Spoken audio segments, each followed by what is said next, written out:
Anunciar, abrimos ahora mismo los teléfonos para hablarles desde aquí, desde nuestra cita, de un asunto por lo menos muy importante para todas aquellas personas que puedan padecer diabetes de tipo 2. Director del Instituto de Obesidad, Adelardo Caballero, bienvenido. Gracias. Gracias, muchas gracias. Digo, muy importante, ¿verdad?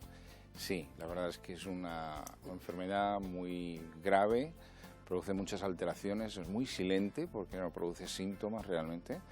Y es la causa en los países civilizados pues de insuficiencia renal, de retinopatías, de la ceguera, es la primera causa de ceguera en el mundo, de amputaciones, etcétera. Y entonces es una enfermedad que hay que tratar con mucha agresividad. Por eso estén muy atentos a lo que vamos a contar hoy aquí, porque vamos a hablar de la cirugía metabólica. Lo que hoy nos preguntamos aquí con el doctor es: ¿ustedes podrían vivir sin insulina? Sabemos que un enfermo de diabetes tipo 2 no empieza a pincharse desde el primer día, sino que tiene un tratamiento de pastillas, va poco a poco, pero la mayoría de los enfermos y de ustedes suelen acabar con insulina, pinchándose insulina, que es bastante duro. Doctor, ¿se podría dejar de pinchar este tipo de pacientes cuando desarrollemos este proyecto? Eso es lo que estamos intentando. Los cirujanos nos dimos cuenta que las operaciones que hacíamos para los pacientes muy gruesos, para pacientes obesos, eran muy beneficiosas para la diabetes que padecían. Es decir, ustedes operaban a un paciente que tenía obesidad mórbida y se daban cuenta que a los pocos días de estar operado dejaba de ser diabético. Claro, no había relación entre la pérdida de peso y la mejoría de la diabetes. Mejoraban espectacularmente y, sin embargo, perdían peso más lentamente. Y eso nos llevó a pensar que la operación en sí mismo era una nueva situación creada por el cirujano que favorece la función de la insulina. ¿Qué consiste exactamente esa operación?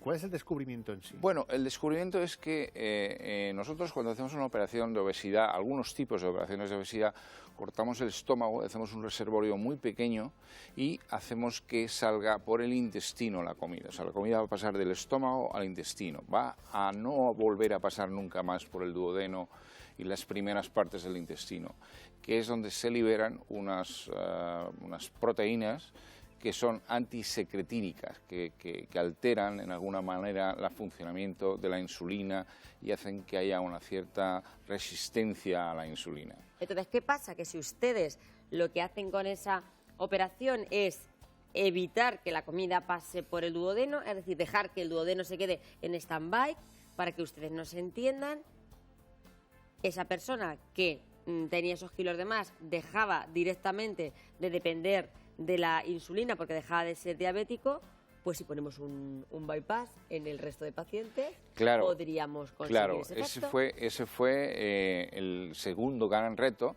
es decir, ver si a los pacientes normales que no pesaban mucho, esta operación también podría ser eficiente. Y entonces se ha ido haciendo un bypass no tanto para la obesidad como para la diabetes. Y entonces surge el que se llama bypass metabólico, que es un bypass con una asa intestinal más corta y por consiguiente los pacientes no pierden peso y sin embargo mantenemos la exclusión duodenal.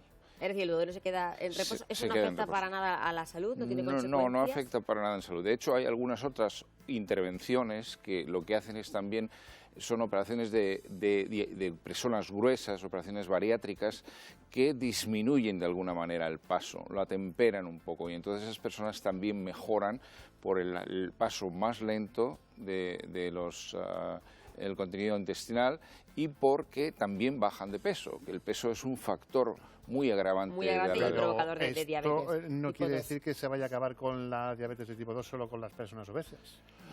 ¿También con las no obesas? No, exactamente. Esta operación que antes estaba solamente reservada y era un efecto secundario de las personas que se operaban por obesidad, esto se ha ampliado y hoy es prácticamente accesible a cualquier diabético que tenga un simple sobrepeso. Hay cosas muy interesantes en este estudio. Por ejemplo, ustedes aseguran que la razón de que la diabetes se corrija es hormonal. Sí. Vamos a explicar a la gente la relación entre diabetes y hormonas, para que nos entiendan bien, doctor. Bueno, la homeostasis, digamos, el mantenimiento de la glucosa depende fundamentalmente de la insulina y del glucagón. dos enzimas que están, dos hormonas que están controlando el paso de glucosa dentro de las células y su utilización. Cuando la insulina está en déficit, cuando no hay, tenemos una diabetes tipo 1 y es una persona que es incapaz de producir diabetes porque su páncreas está enfermo. A este tipo de enfermos no les podríamos hacer no se les puede hacer cirugía esta Pero es bueno metabólica. matizarlo también, Bien. claro. Luego hay otro tipo de personas, otro tipo de pacientes, que son el 80% de los diabéticos, o sea, la diabetes tipo 2, que son personas que teniendo un buen nivel de insulina, sin embargo, esta insulina se resiste hacer efectos. Entonces tenemos que poner más insulina para revertir la enfermedad. Por cierto, ahora que dice el 80% son de tipo 2. Recuerdo el teléfono 925 28 87 91. Estamos hablando de un importantísimo avance. Estamos hablando de la diabetes. Cualquier consulta que quiera hacer relacionada con este asunto, de verdad, llámenos porque se la van a resolver. Y digo yo 80%, pero hay mucha gente que ni siquiera sabe que es diabética. Y efectivamente, es que hay muchas personas que son diabéticas y no lo saben. Realmente la diabetes no duele, no produce alteraciones inmediatamente y entonces es una enfermedad muy silente, es una enfermedad que da la cara muy tarde. Pues un señor que se hace una analítica de control para una operación de otro tipo, o una persona que, en fin, realmente va al médico para hacerse un chequeo porque piensa que algo... Y aparece esa diabetes. Tipo 2. Pues el caso de Germana nos llama desde Los Navalucillos. Ella tiene diabetes tipo 2 y está escuchando atentamente lo que estamos aquí contando, porque Germana está diciendo, Dios mío, me quitaré la insulina. ¿Qué requisitos, nos dice esta señora, debería de cumplir un enfermo con diabetes tipo 2 para poder ser sometido a esta cirugía metabólica? Bueno, básicamente estos pacientes son estudiados por un comité de personas experimentadas en el tratamiento de la diabetes, porque claro, son operaciones que no están exentas de algún pequeño riesgo. Exacto. Entonces, primero, hoy preferimos que los pacientes no pueden conozcan esta nueva actualización que hay en el tratamiento, en la novedad del tratamiento de la diabetes. Entonces, en cierta manera, nosotros pensamos que el control de la diabetes debe ser fundamentalmente dietético, por ejercicio físico, por nutrición, etcétera. Pero aquellos pacientes que ya han llegado a una situación, digamos, ya no tienen vuelta atrás, muchos de ellos toman antidiabéticos orales, muchos se pinchan insulina, es en estos pacientes donde pensamos, sobre todo en los que están mal controlados. Exacto, donde ya la diabetes está provocando que su vida se deteriore y mucho. Exactamente. No estamos hablando de pacientes diabéticos tipo 2 que con una dieta adecuada pueden controlar su enfermedad. Estamos hablando de pacientes que ya esa diabetes podría tener y evitaríamos esas consecuencias que tú estabas diciendo. Sí. Problemas cardiovasculares, problemas renales, diabetes, etcétera, etcétera. De los ojos, etcétera. Pero es muy importante tampoco dejar pasar, porque nosotros hemos visto que, pues hay que prevenir. Cuando pasan 10 años de una persona está en insulina durante más de 10 años, sus posibilidades con una operación también están limitadas. O sea realmente pensamos que los pacientes deben estar informados, debe ser indicado por un grupo multidisciplinar. Y en este sentido, ¿por qué estamos generalmente, mira, siempre decimos que hablamos de la diabetes, este mismo asunto, porque estamos tan poco informados? ¿Por qué no nos preocupamos más por la diabetes que las personas que lo padecen? Es como si la diabetes está ahí, pero bueno, no nos importa mucho. Sí, bueno, y lo digo desde mi conocimiento, de verdad. Yo pienso que es una enfermedad lenta, de instauración lenta, y sus efectos son muy grandes y muy malos. Eso hasta que tú tienes un enfermo diabético a tu lado. Tardan mucho tiempo. Mi padre es diabético tipo 1 y la diabetes es una enfermedad mucho más grave, permítame la expresión, de lo que parece, porque es una enfermedad que te va destrozando y destruyendo por dentro si no tienes un control exhaustivo. O sea, que es una enfermedad seria y nos ponemos serias porque lo que estamos contando aquí es algo muy novedoso. Déjeme, Julia, nos vamos a ir a Huecar con Mari Carmen. Mari Carmen, buenos días. Hola, buenos días. Cuéntenos.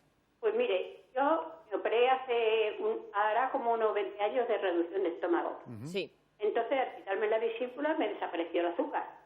Entonces, al cabo de los años me ha vuelto, tomo pastillas, lo único que pasa es que yo tengo unos males tales que cuando como, lo único que quiero es irme a la cama. Soy de muy poca comida, como muy poco, pero todo lo que como me hace daño. puede ser huevo, lo único lentejas y patatas, lo único que tolero. Lo demás todo o lo echo por abajo o lo devuelvo, pero vamos, yo me asoro, nada más que tomo un café, me tengo que ir a la cama porque me encuentro muy mal. Y estoy todo el día como mareada, con un dolor de estómago muy grande y es que no me encuentro bien. ¿Y con diabetes otra vez? Sí, sí, me tomo dos pastillas al día. Pues vamos a escuchar al doctor. Mari Carmen, a ver qué le puedes decir. Bueno, vale, gracias. Muchas gracias a ti. Bueno, Mari Carmen, es que realmente no sabemos exactamente la operación que te han hecho. Una reducción reducción de estómago, pero no sabemos de qué cuantía, de qué... Y entonces es difícil de poder emitir un juicio. La operación que hicieron fue de las primeras, porque hace 20 años que me operaron. Fue de las que me rajaron todas. Por vía abierta. Me cortaron mucha tripa del esquentino. Sí. O sea, y que yo tengo un eso que nada más que no tolero la comida, nada más que no me sienta más, la tiro por abajo. Pero claro, con colitis, todo colitis. Sí, sí. Pues te respondemos, Mari Carmen. Claro, Mari Carmen. La comida, al tener el estómago pequeño, pasa directamente al intestino. Y el intestino no está preparado, no está adecuado para recibir trozos de comida, vamos a decir, y entonces se producen unos movimientos, se produce hipoglucemias en algunos casos que se llaman síndrome postprandial de hipoglucemia, y a veces se producen diarreas u otras alteraciones, malestar abdominal, que son secundarias a la operación. O sea, que a lo mejor sí que tendría que volver a revisar. Debería revisarse su intervención. Por su especialista y revisar esa intervención, porque las cosas han cambiado y a lo mejor pues tendrían que valorar otra vez su situación. Valorar su situación. Entiendo, ¿verdad que sí? Darle una dieta más apropiada, exacto, enseñarle cómo comer, a qué horas. Mari Carmen, puede ser ejemplo, como está diciendo usted, de no sabemos si la vamos a poder hacer esta intervención solamente en sí, pero si la podemos redirigir un poco su vida para ser más feliz. Sí, ella, claro, habría que saber qué tipo de operación tiene, pero en general las operaciones de reducción de estómago clásicamente son estómago pequeño y una asa intestinal larga. Entonces suelen tener muchos problemas de dumping, de que pasa directamente la comida al intestino, y en ocasiones es difícil de encuadrar. Vamos a insistir otra vez porque a lo mejor mucha gente se está incorporando a vernos ahora y piensa que estamos hablando de diabetes. No solamente estamos hablando de diabetes, sí, de diabetes tipo 2, pero sobre todo estamos hablando de una cirugía novedosa, una cirugía metabólica que podría evitar que ustedes tengan que pincharse insulina. Doctor, vamos a insistir en que esa operación, que habría que hacer un estudio previo al paciente, lógicamente, se podría hacer para casi todos los pacientes tipo 2, ¿verdad que sí? Sí. ¿Y que permitiría? Permitiría, y de hecho permite casi en el 90% de los pacientes, que recuperen su vida y no tengan necesidad de tomar insulina más. Una curiosidad. ¿Se puede prevenir la diabetes tipo 2? Quiero decir, todos estamos expuestos a que en un momento dado nos aparezca, pero y además es algo que generalmente viene mucho de familia. Si tenemos unos primos, los hermanos, generalmente llevando una vida no sé cuál, podemos vivir tranquilamente sin que nos aparezca. Bueno, la diabetes, como ya te decía antes, el 80% es diabetes tipo 2. Correcto. Sí, sí. Una diabetes, digamos, institucionalizada, no es una cosa genética que traemos nosotros. Por consiguiente, es verdad que los factores exteriores influyen muchísimo. Vale. En las sociedades desarrolladas, pues realmente, fundamentalmente, es la comida lo que puede influir muchísimo en el desarrollo de una enfermedad u otra, ¿no? Por ejemplo, la diabetes es frecuentísima en India. Países como la India, prácticamente el 80% de la población tiene diabetes. Pues fíjate, doctor, nos llama una espectadora que dice que ella tiene diabetes, se pone insulina, se pincha insulina y que tiene ciertos problemas de movilidad. ¿Esa movilidad puede ser una consecuencia, esa falta de movilidad de la diabetes? Puede ser una consecuencia porque la diabetes afecta a los nervios que canalizan el movimiento y las sensaciones, y puede haber polineuropatías diabéticas. Claro, por eso estamos diciendo que este tipo de cirugía no solamente nos va a evitar que tengamos que tomar ese tratamiento de pastillas o de ponernos insulina, sino que vamos a prevenir esas enfermedades cardiovasculares, esos problemas renales, esos otros problemas circulatorios que, por desgracia, conllevan tener una diabetes durante más de una década, porque a partir de los 10 años el enfermo diabético empieza a tener muchos problemas. Muchos problemas. Por cierto, me ha llamado la atención, que lo desconocía. Mari Carmen nos contaba que en esa operación le quitaron la vesícula y con eso redujeron el azúcar, exactamente. Bueno, no sé, me parece entender eso. Por matizarlo. No sé. La vesícula es un órgano que lo que hace es en el hombre actual está prácticamente, digamos, es no funcionante. Sí. Tenía un destino, y eran las personas que son herbívoras, cuando éramos animales herbívoros exclusivamente, pues el hecho de poder afrontar las fibras vegetales con una supersecreción biliar, pues facilita la digestión.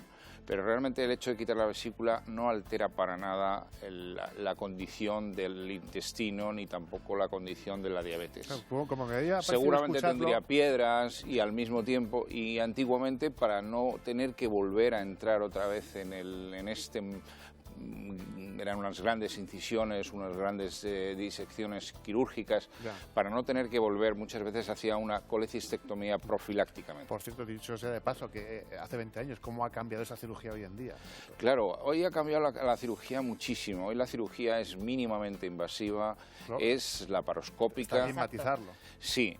Que no estaba abierta en canal como prácticamente le ocurrió a esta señora que nos llamaba. Claro, y luego los cirujanos que, como yo, nos hemos dedicado muchos años al trasplante, pues realmente yo nunca hubiera pensado que el bisturí pudiera curar la diabetes, sinceramente que no. Pues nunca lo hubiera ahí pensado. lo vamos a dejar, el bisturí puede curar. Felicidades por ese estudio maravilloso. La clave está en el duodeno y en ese bypass y en una cirugía más sencilla de lo que parece, nos lo ha dicho Adelardo Caballero, director del Instituto de la Obesidad. Y señores, podemos dejar de pincharnos insulina si ustedes padecen diabetes tipo 2, gracias a los grandes profesionales que tenemos en este país. Muchísimas gracias y felicidades. También. Gracias.